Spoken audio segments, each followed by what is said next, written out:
My name is Prism, and welcome back to another video. Today, guys, I'm going to be starting a brand new video series. This is going to kind of be a sequel to my Disney animation reviews, where instead of reviewing Disney films, I'm going to be reviewing the works of another animator. His name is Don Bluth. Don Bluth was born back in the 1930s, and he's a man that has gone on to have a legacy. He's one of those people that saw an issue with the animation industry, and instead of just sitting around and being upset, he actually tried to make a difference. Don Bluth is a man that left in 1979 with 11 other animators to form his own animation production company, and he would go on to create 10 timeless films, for the most part timeless, and there's a few in there that are best left forgotten. But Don Bluth, I still think, is an inspiration. I still appreciate his initiative to see the flaws of Disney animation and try to go and make his own thing. He thought Disney wasn't doing a very good job with their films, and to be honest, he wasn't. Disney was cutting costs. Disney was trying to rush production. Disney was more focused on profit and safe bets than actually giving a gripping story with artistic value in its imagery and in its writing. So Don Bluth said, fine, you don't want me at the company? I'm going to build my own animation studio.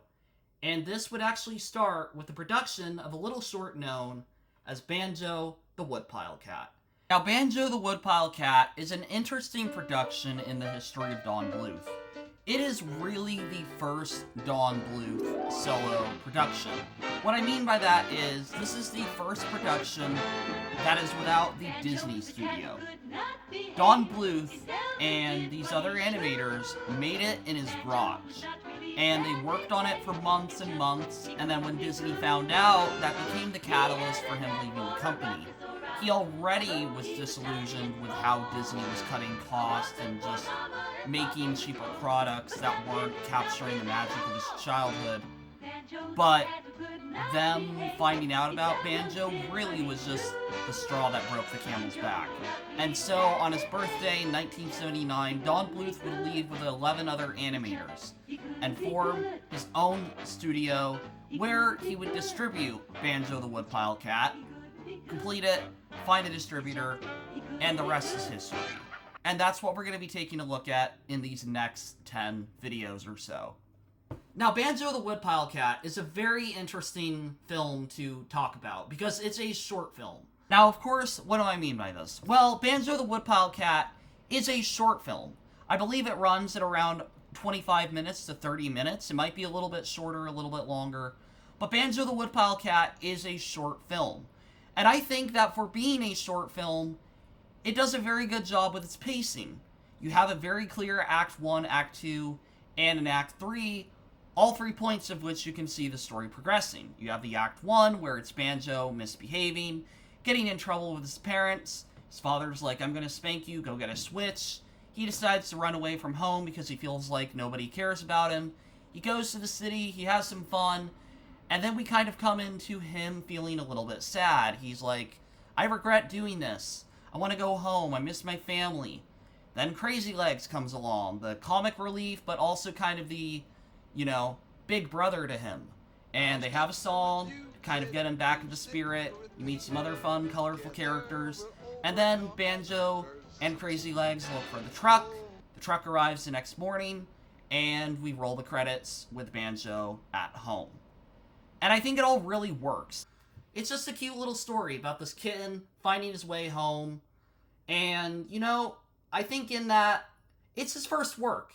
It's his first animated short apart from the small one. This was his second ever directed animated short. And it can also be said that this was his first ever short not released by Disney.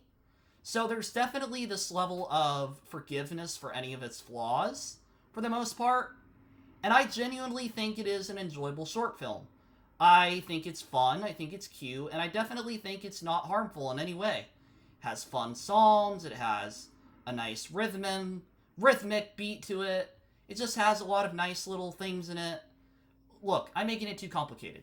I think Banjo the Woodpile Cat honestly works. I do. I think for what Don Bluth was trying to do, he did it perfectly. You could say, oh, he stretched it out way too long. No, I think he actually stretched it out to a reasonable length. We have the Act 1, how Banjo finds out that he's going to be spanked, and therefore, you know, him feeling like he wants to leave. Act 2 is him leaving, and then Act 3 is him feeling bad and wanting to come home. And I think all of these parts of the film have enough time to kind of pull out the drama of what is going on. I think the weakest part probably is the beginning, because even from a perspective of just a viewer, I don't really understand Banjo. Like, he's completely lying when he says that it wasn't my fault that my sisters fell off the roof. It was completely his fault because he pushed them off the roof. It's like, why are you telling me to not feel bad for this character that very clearly pushed his siblings off a roof? Of course, no harm intended, but I just think it's kind of funny that he's arguing a case that is so obviously not true. But apart from that, I really think everything else works. I think it just struggles a little bit to get out the door, but then once we're to the big city, you know, we have Crazy Legs, we have Zuzu and the Party of Cats. It's just a really fun short film. Yeah, overall, I do really like Banjo the Woodpile Cat. Think it's a cute little short. And of course, I will be talking again soon about Don Bluth with his 1982 film, The Secret of Nim. Hope you guys all enjoyed. Thanks so much for watching. If I had to give this a rating, I'd probably give it a 7 to an 8 out of 10. And take care. Bye for now. It's just he couldn't be good. He had a knack